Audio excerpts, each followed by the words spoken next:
Hi hello नमस्कार साथियों, स्वागत है आप सभी का। मैं आपका एजुकेटर, आपका ट्यूटर अनिल मलिक स्वागत करता हूं आपका हमारे YouTube channel the dream campus TDC classes पे।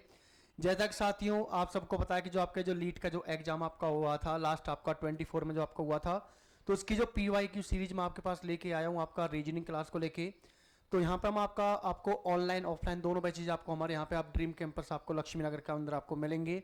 आप हमसे ऑनलाइन ऑफलाइन जिस भी मोड के थ्रू आप हमसे जुड़ना चाहते हो आप हमें कांटेक्ट कर सकते हो, मैसेज कर सकते हो, डायरेक्ट आप कॉल कर सकते हो। अगर आपको ऑफलाइन आना होगा तो आपको लक्ष्मी नगर गेट नंबर 5 के पास आपको हमारा ऑफिस आपको मिल जाएगा। ठीक है। तो जैसा कि साथियों लीड का जो एग्जाम आपको होता है BTech एंट्री के लिए आपका होता है डिप्लोमा होल्डर्स के लिए। तो मैं इसमें आपका रीजनिंग वाली सीरीज में आपका 24 वाला आपका स्टार्ट करने वाला हूँ। ठीक है। तो जुड़ जाइए फटाफट से सभी साथी हमारे साथ कि रीजनिंग यानी कि बहुत इजी रीजनिंग है।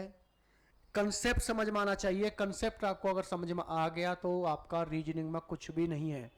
आपका अराउंड आपके 25 जो क्वेश्चन होते हैं कंप्लीट, आपके 25 क्वेश्चन आपके होते हैं जो आपके मैथ्स और रीजनिंग वाले पोर्शन से मिलकर बनते हैं। ठीक है।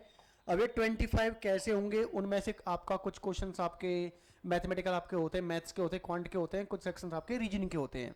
तो मैं आपके लिए लेके आया हूँ आपके रीजनिंग के क्वेश्चंस, जिसमें मेनली आपका सीरीज के क्वेश्चंस हैं, आपके एडोलॉजी क्लासिफिकेशन के बेस पर आपके क्वेश्चंस हैं। ठीक है।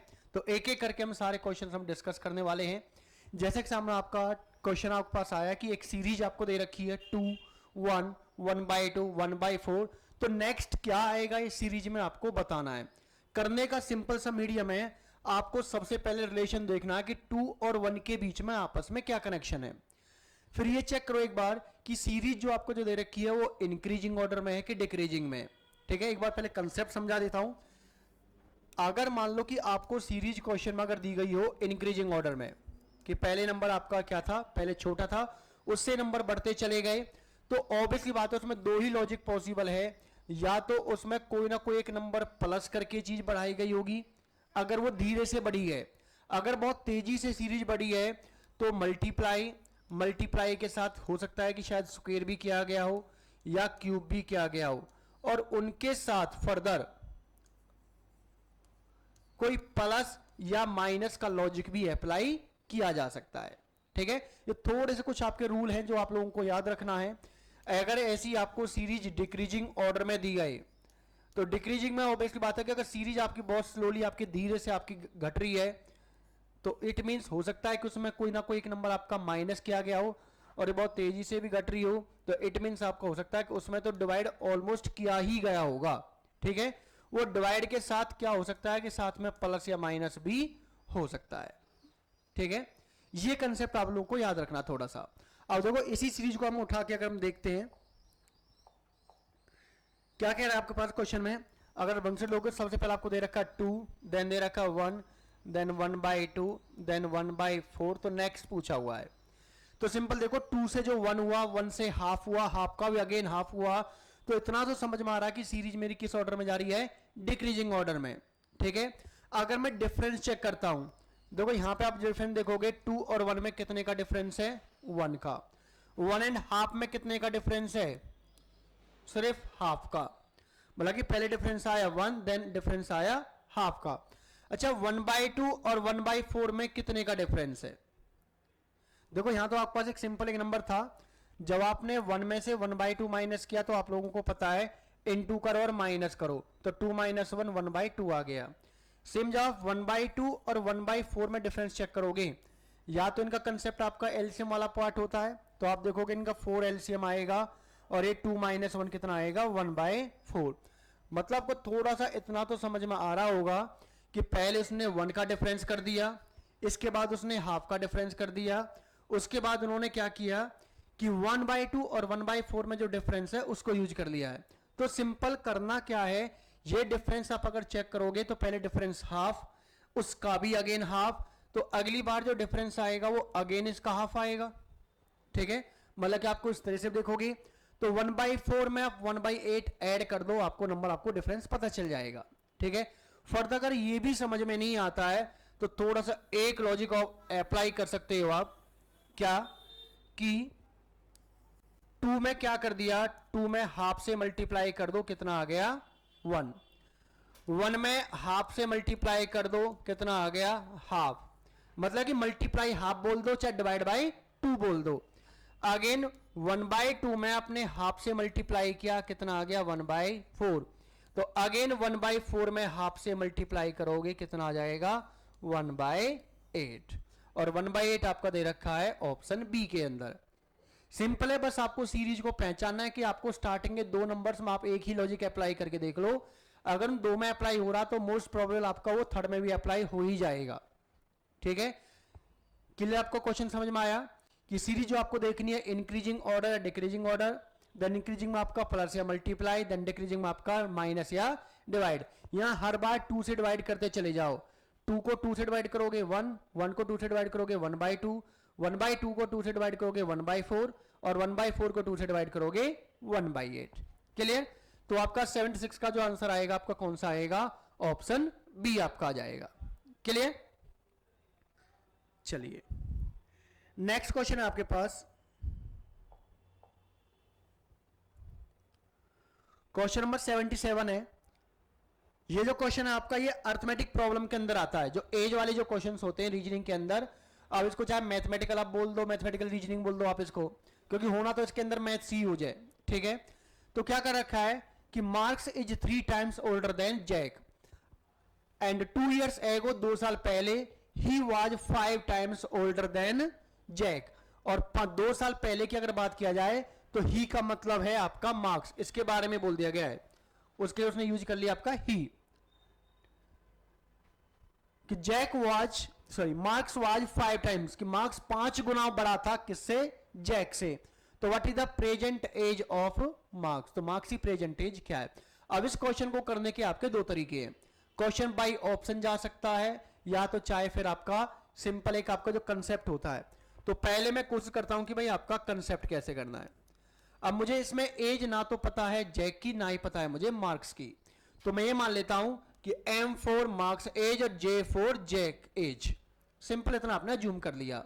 अब क्या बोला हुआ था? मार्क्स की जो एज थी वो आपका 3 टाइम्स, 3 टाइम्स का मतलब होता है मल्टीप्लाई। अब कुछ वर्ड्स होते हैं जिन पर आप ध्यान दोगे, जहां टाइम्स लिखा हो, ठीक है, जहां मोर लिखा हो, जहां लेस लिखा हो। या टाइम्स का मतलब होता है कि जो भी आपका जितना भी टाइम्स आपको दिया गया है आपको क्या कर देनी है? मल्टीप्लाई कर देना, गुना कर लेना है।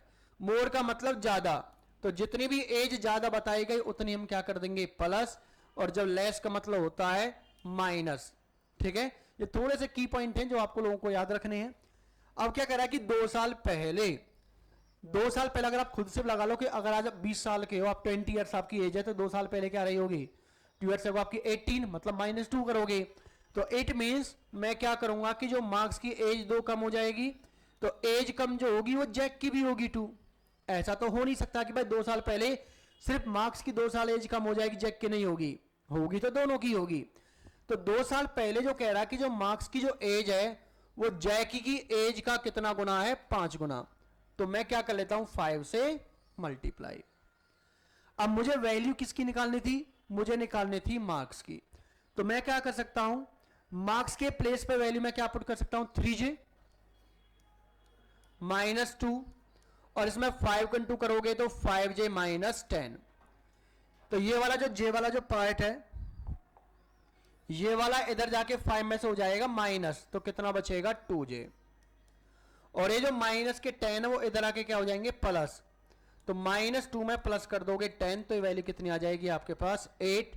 तो जैक की जो वैल्यू कितनी आ गई? 8 डिवाइड बाई 2 दैट इज 4। तो मतलब जो जैक की जो एज है वो कितनी आ गई आपके पास? 4 साल, 4 ईयर्स का। लेकिन क्वेश्चन में हमसे एज पूछी किसकी है? मार्क्स, मतलब वैल्यू ऑफ M। तो जब जैक की वैल्यू आपको पता चल गई, आप यहां पे पुट कर दो, तो 3 इंटू 4, तो वो एज किसकी आ जाएगी? मार्क्स की। कितने साल हो गए भाई? 12 साल। मतलब कि ऑप्शन ए आपके पास अनारकली वाला ऑप्शन आ गया। क्लियर ना? मतलब कि क्वेश्चन का अगर कंसेप्ट आपको लोगों को समझ आ गया ना, तो बहुत इजी है रीजनिंग। ठीक है, और वो ये कि जिसने कंसेप्ट कभी पढ़ा नहीं, जिसने कभी समझा नहीं, उसके लिए तो बहुत हार्ड चीज है। ठीक है, समझ आया ना? चलिए, ये आपके पास थे क्वेश्चन, आपके 2 कंटिन्यू आपके लास्ट ईयर 24 के अंदर। नेक्स्ट क्वेश्चन है, ये क्वेश्चन नंबर 80, ठीक है। बीच में जो क्वेश्चंस थे वो आपके मैथ्स के थे, मैं आपको सिर्फ आपको फिलहाल आज आपको रीजनिंग के क्वेश्चंस में करा रहा हूं। क्या कह रहा है, स्टेटमेंट एंड अजम्पशंस, ये भी एक चैप्टर आपका होता है। स्टेटमेंट अजम्पशंस होते हैं आपके, स्टेटमेंट और कंक्लूजन्स आपके होते हैं, तो आपके वर्बल रीजनिंग का आपका होता है पार्ट्स आपके। तो स्टेटमेंट आप जब पढ़ोगे तो स्टेटमेंट में क्या कह रहा है, it is desirable to put the child in school at the age of 5 और सो। अब ये जो स्टेटमेंट आपको दी जाती है वो आपको यूनिवर्सली मतलब किसी भी एक टॉपिक पे दी जा सकती है। वो चाहे आपका किसी भी लॉ के बारे में क्वेश्चन कह सकता है, एजुकेशन के बारे में आपका कह सकता है, किसी भी पुलिस डिपार्टमेंट के बारे में, एजुकेशन डिपार्टमेंट के बारे में, किसी चिल्ड्रन के बारे में, मतलब किसी के बारे में आपका स्टेटमेंट आपको दी जा सकती है। तो स्टेटमेंट में यह कहा गया था कि ये it is desirable to put the child, मतलब कि यह आपका डिजायरेबल मतलब कि वांछनीय आपका होता है कि यह अच्छा होगा कि जो बच्चों को स्कूलों में जो डाला जाता है मतलब कि एडमिशन दिलाया जाता है उसकी एज बच्चों की 5 साल और सो और से ज्यादा हो, ठीक है। ऑब्वियसली बात है, अगर आप थोड़ा सा अगर आप एनईपी को थोड़ा सा अगर आप लोगों ने पढ़ा हो तो एनईपी में एक रूल आपका आया है कि एक फाउंडेशन स्टेज होगी बच्चों की जो आपका 2+3 पे बेस होगी, ठीक है। 5 3 3 4 का कंसेप्ट यूज किया गया है इस बार एनईपी के अंदर। तो 5 जो थी वो आपकी फाउंडेशन स्टेज थी। फाउंडेशन के 5 को भी 2 पार्ट्स में डिवाइड कर दिया 2+3। इट मींस बच्चों के स्टार्टिंग के जो 2 इयर्स होंगे और यहां पे जो बच्चे की एज कितनी होनी चाहिए भाई, 3 साल। इसके बाद आप बच्चों को ये चीजें कराओगे, 3 साल से पहले बच्चे को आप ये चीज भी नहीं कराओगे। तो यहां पे जो 2 इयर्स क्या होगा, बच्चे को या तो ये जो गांव वगैरह में आपके जो होते हैं आंगनवाड़ी सेंटर्स होते हैं वहां पे बच्चे की आपकी स्कूलिंग की जाएगी, या फिर जो प्ले स्कूल वगैरह होते हैं, किड्स प्ले स्कूल होते हैं, वहां पे बच्चों को 2 साल पहले पढ़ाया जाएगा, उनको ट्रेन किया जाएगा। उसके बाद फिर बच्चा एडमिशन लेगा स्कूल के अंदर फर्स्ट क्लास में, फर्स्ट सेकंड थर्ड, ठीक है। ये 3 क्लास वहां पे रखी गई है बच्चों के लिए, ठीक है। तो इट मींस अगर आप देखोगे 3 साल का बच्चा अगर 2 साल वो आंगनवाड़ी में या प्ले स्कूल में करता है तो बच्चे की एज कितनी हो जाएगी, 5 और सो। तो 5 साल या उसके बाद का जो बच्चा होता है वो स्कूल में एडमिशन के लिए लायक हो जाता है। यही स्टेटमेंट के बारे में थोड़ा सा आपको कहा गया है। अब स्टेटमेंट के बेस पे कोई भी 2 लोग आए, उन 2 लोगों ने कुछ अजम्पशंस दी, ठीक है, अपने अपने हिसाब से कुछ अजम्पशंस दी। तो पहला कहता है कि at the age the child reach appropriate level of development and is ready to learn, मतलब कि एक का कहना यह है कि इस एज तक आने में बच्चों का जो डेवलपमेंट का जो लेवल होता है, बच्चों में विकास जो दर होती है, बच्चा सीखने के लिए क्या हो जाता है, बिल्कुल तैयार हो जाता है, रेडी हो जाता है। और ये ऑब्वियसली बात है, बच्चे की जो ग्रोइंग जो आपका होता है, जैसे ही बच्चा 2-3 साल, देखो 3 साल तक बच्चा करता क्या है, सबसे पहले जो छोटा आपका इन्फेंट बेबी आपको होता है 1 से 2 साल तक, वो चीजों को जो सीखता है वो सीखता है आपकी सेंस ऑर्गन से। इट मींस मतलब अगर बच्चे को कोई एक ग्लास आप पकड़ा रहे हो, अगर वो बहुत ठंडा है, बच्चा जैसे देखो बच्चे को कुछ पता नहीं कि क्या चीज खाने की और क्या नहीं है, तो क्या करता है बच्चा, हर चीज को पकड़ने की कोशिश करता है और खाने की कोशिश करता है।